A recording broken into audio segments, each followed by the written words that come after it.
ప్రపంచ ఫుట్బాల్లో కొత్త చరిత్ర సృష్టించిన స్పెయిన్ జట్టుకు స్వదేశంలో గ్రాండ్ వెల్కమ్ లభించింది. ఫిఫా వరల్డ్ కప్ ను కైవసం చేసుకుని వెళ్లిన జట్టుకు అభిమానులు అపూర్వ స్వాగతం పలికారు. స్పెయిన్ విజయం ఖరారైన క్షణం నుంచే దేశవ్యాప్తంగా సంబరాలు అంబరాన్ని అంటాయి.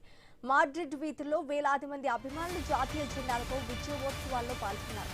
బార్లు, రెస్టారెంట్ల నుంచి బయటకు వచ్చిన ప్రజలు పాటలు, నృత్యాలతో ఆనందాన్ని పంచుకున్నారు. కార్ల హారన్లు, బాణసంచా వెలుగులతో నగరం పండుగ వాతావరణాన్ని సంతరించుకుంది.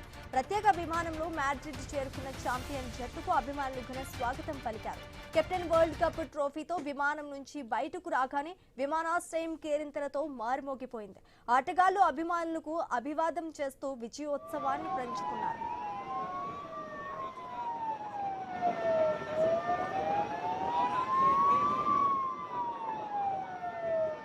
స్పెయిన్ ప్రధానమంత్రి పెడ్రో సాంచెజ్ జట్టును అభినందించారు. అనంతరం ఓపెన్ ట్యాప్ బస్సులో మాడ్రిడ్ నగర వీధుల్లో విజయయాత్ర నిర్వహించగా వేలాది మంది అభిమానులు ఆటగాళ్లకు ఘన స్వాగతం పలికారు.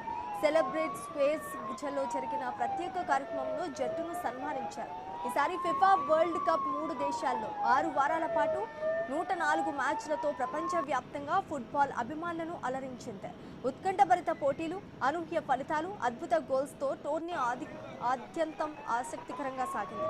చిన్న జట్ల ప్రదర్శన కూడా అందరి ప్రశంసలు అందుకుంది. ఫైనల్లో స్పెయిన్ అద్భుత ప్రదర్శనతో ప్రత్యర్థిని ఓడించి రెండోసారి విశ్వ విజేతగా నిలిచింది. ఈ విజయంతో స్పెయిన్ మరో అరుదైన ఘనతను సొంతం చేసుకుంది.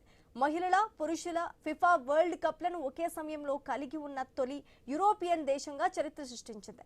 ప్రపంచవ్యాప్తంగా కోట్లాది మంది అభిమానులను అలరించిన ఈ మెగా టోర్నీ విజయోత్సవాలతో ముగిసింది.